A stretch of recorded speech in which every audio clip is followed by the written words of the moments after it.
한때 세계에서 가장 빠른 속도로 성장하며 경제대국으로 떠올랐던 중국.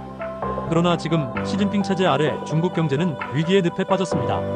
오늘은 바로 이 시진핑 체제의 위기와 그 근본 원인인 경제 실패에 대해 이야기해보겠습니다. 사실 시진핑 집권 이전까지만 해도 중국은 매년 10%가 넘는 폭발적인 경제 성장을 이어왔습니다.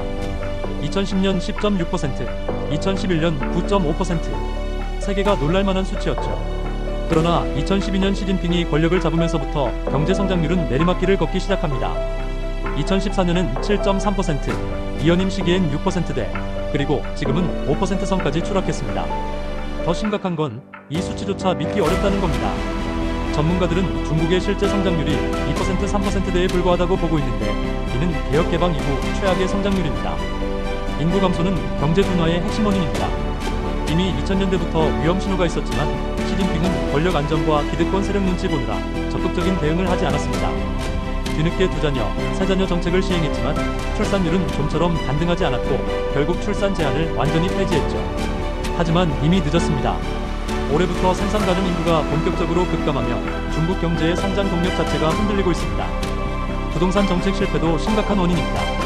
과거 후진타오 시절은 집값 억제 정책을 폈지만 시진핑은 대출 규제 완화와 세금 감면으로 부동산 시장을 밀어올렸습니다. 문제는 집값이 폭등했다는 점이죠. 다급해진 시진핑은 이연임을 앞둔 2017년부터 다시 강력한 규제를 가하기 시작합니다. 그리고 2020년은 3홍선 정책을 통해 부채율, 순부채율, 현금 보유율에 강한 제약을 걸며 부동산 거품을 억제하려 했지만 결국 헝다 사태 같은 위기를 초래하고 맙니다. 여기에 제로 코로나 사태도 악재였습니다.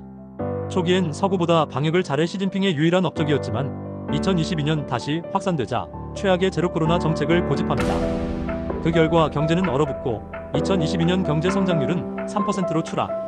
개혁 개방 이후 46년 만에 최악의 기록을 남겼습니다. 여기에 민간 기업, 특히 빅테크 기업들을 집중적으로 규제하며 시장 신뢰를 무너뜨렸습니다.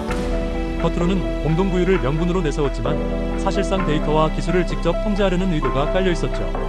그 결과 민간 투자는 위축됐고 외국 자본마저 중국을 빠져나가기 시작했습니다. 청년들은 취업난에 시달리고 탕핑족, 그러니까 들어눕는 세대가 급증했죠. 또한 2023년 간첩법 개정으로 외국 기업과 투자자들의 불안은 폭발했습니다. 권위주의 통제와 시장 불신, 그리고 경제 실정이 겹치면서 중국 경제는 갈수록 고립되고 있습니다. 경제가 무너지면 체제도 흔들립니다. 이제 시진핑 체제의 위기는 피할 수 없는 현실이 됐습니다. 내용이 유익했다면 구독과 좋아요 부탁드립니다.